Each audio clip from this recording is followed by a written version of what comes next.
Kenapa ada orang duduk atau berdiri bersama dengan kekasihnya bisa berjam-jam, tapi bersama Allah 7 menit pun tidak kuat? Berarti kalbunya yang ada masalah. Jika si kalbu itu tawadhu, maka rukuknya terasa nikmat. Maka Bapak Saudara Allah, ketika imam itu kunut, tidak ada perasaan ingin keluar dari imam jika tidak berkunut. Perasaannya biasa aja. Bisa ikut kunut, bisa tidak. Tapi tidak ada perasaan ingin keluar dari imam. Imamnya ahli bid'ah. Gak ada perasaan itu. Terbersih ada perkataan itu di kalbu, dia sudah rusak. Bagaimana mungkin di dalam sholat kita buruk sangka dan mengatakan seseorang itu buruk gitu. Karena jenggot saya nggak terlalu panjang, celana saya kadang jingkrang kadang tidak. Satu kali di satu masjid kita masuk, semua jamaah udah siap mempersilakan saya jadi imam karena saya ustadz di situ.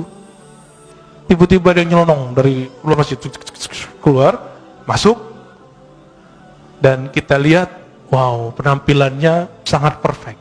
Celananya jingkrang, jenggotnya panjang, pakai kopiah. Emang sangat perfect.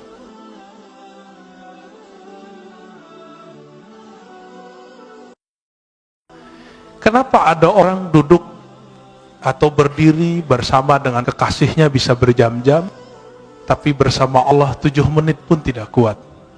Berarti kalbunya yang ada masalah. Wa idza fasadat fasadal jasadu kulluh. Jika telah rusak kecocokannya, maka rusaklah semua yang di tubuh. Ala wahyal qalb. Ala bahasa Arab itu litanbih. Artinya ketahuilah gitu. Wahyal qalb itu adalah kalbu.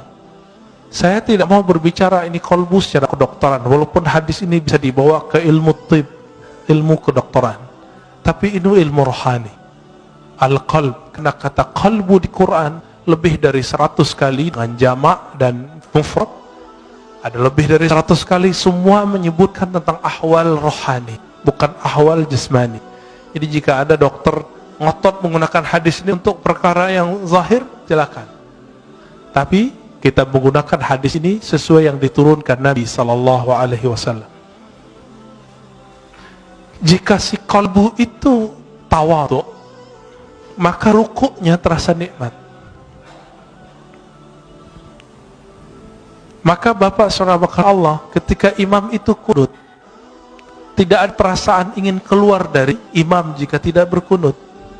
Perasaannya biasa aja. Bisa ikut kunut, bisa tidak. Tapi tidak ada perasaan ingin keluar dari imam. Imamnya ahli bid'ah. Gak ada perasaan itu. Terbersih ada perkataan itu di kalbu, dia sudah rusak.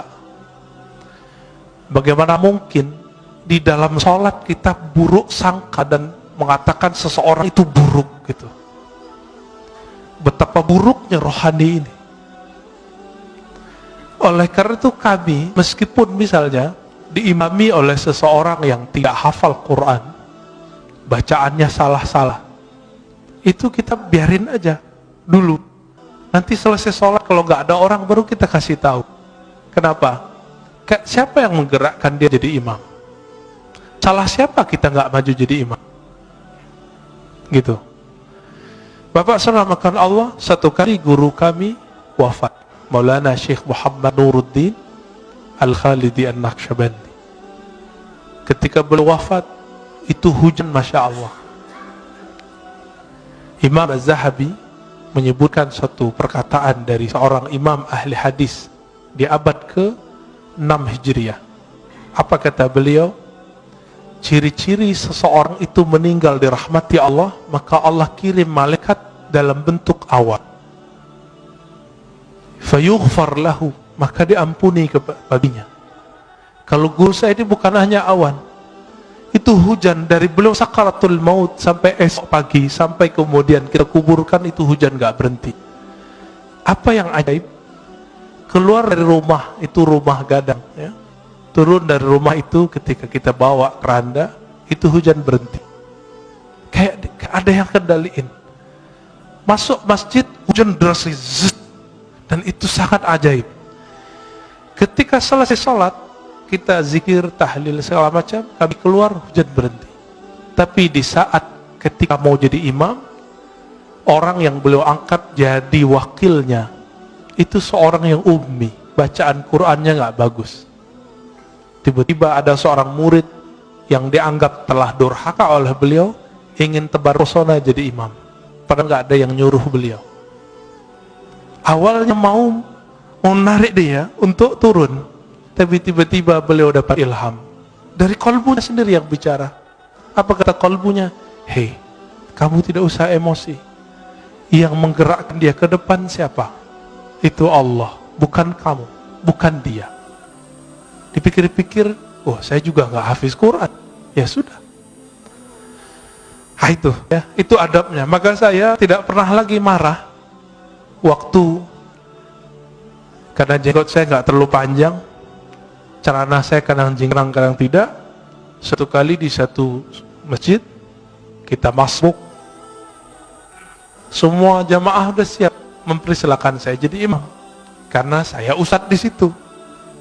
Tiba-tiba dia nyelonong dari luar masjid keluar, masuk, dan kita lihat, wow, penampilannya sangat perfect. Celananya jingkrang, jenggotnya panjang, pakai kopiah. Emang sangat perfect. Tapi nggak salam, nggak kalam. Ya udah, akhirnya saya yang qomat. Kenapa? Ingat kalimat yang tadi. Siapa yang menggerakkan dia? Allah. Karena seandainya dia jadi makmum, dia akan benci kepada saya. Dan salah satu imam yang Allah tidak ridhoi jika makmumnya tidak ridho kepadanya, jika ridhonya tidak berkaitan dengan syariat, tidak masalah. Tapi kalau berkaitan, itu bermasalah. Maka kita biarkan, ya. Saya ikutin aja. Ya. Yang saya lihat bukan dia, tapi yang saya lihat adalah gerakan-gerakan dari Allah Ta'ala. Bapak Ibu Saudara makan Allah, kalau orang begitu, kira-kira kebencian keluar nggak dari kolbunya? Insya Allah keluar, ya. Baik. Kembali ke yang tadi. Maka al-a'mal, amal itu masdaruhal qalb. Tempat terbitnya adalah kalbu. Tapi dia butuh bukti.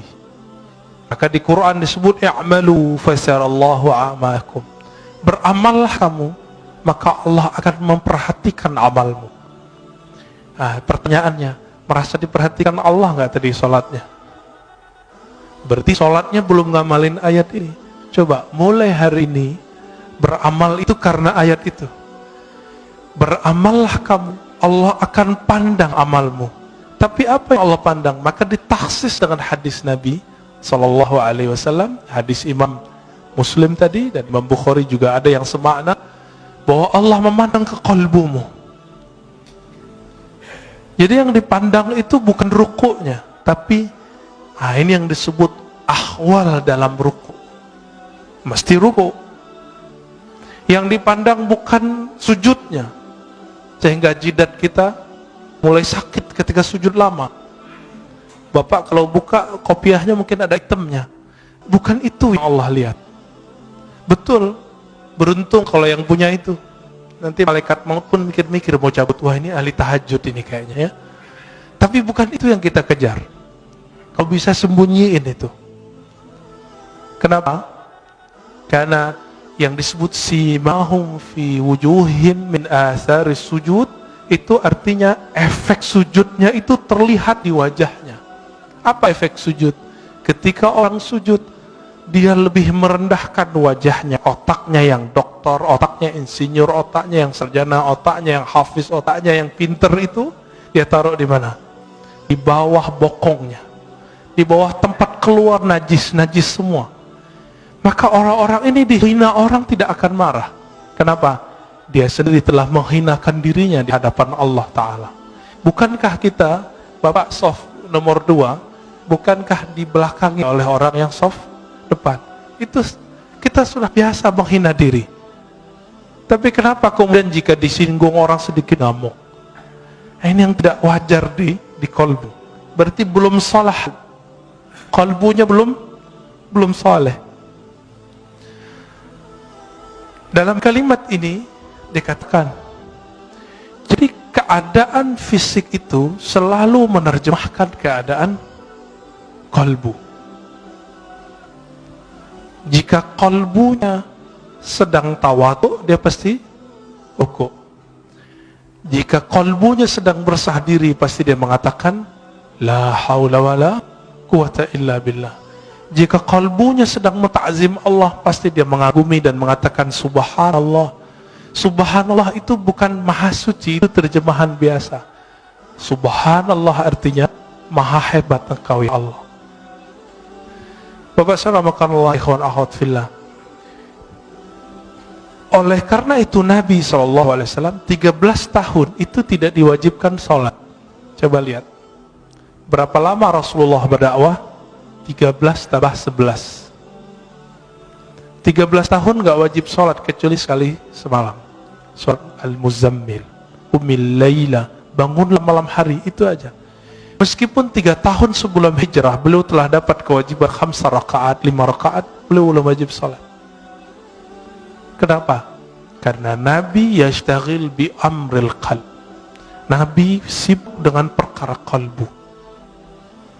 Coba lihat ayat pertama turun, Iqra, bacalah surat Muzammil, wazkurisma rabbik, sebutlah nama Rabbmu. Menyebut nama Allah, membaca nama Allah itu dengan kalbu baru terasa, ya, baru pakai lisan. Makanya beberapa ulama kita zikir ya Allah, ya Allah, Allah, Allah, Allah, itu ngamalin surat Al-Muzammil itu. Nggak usah pakai dalil-dalil aneh, itu dalilnya. Ini kan susah-susah debat, ya, nyari-nyari dalil. Karena ada ustadz yang mengatakan bid'ah zikir Allah, Allah. Kenapa?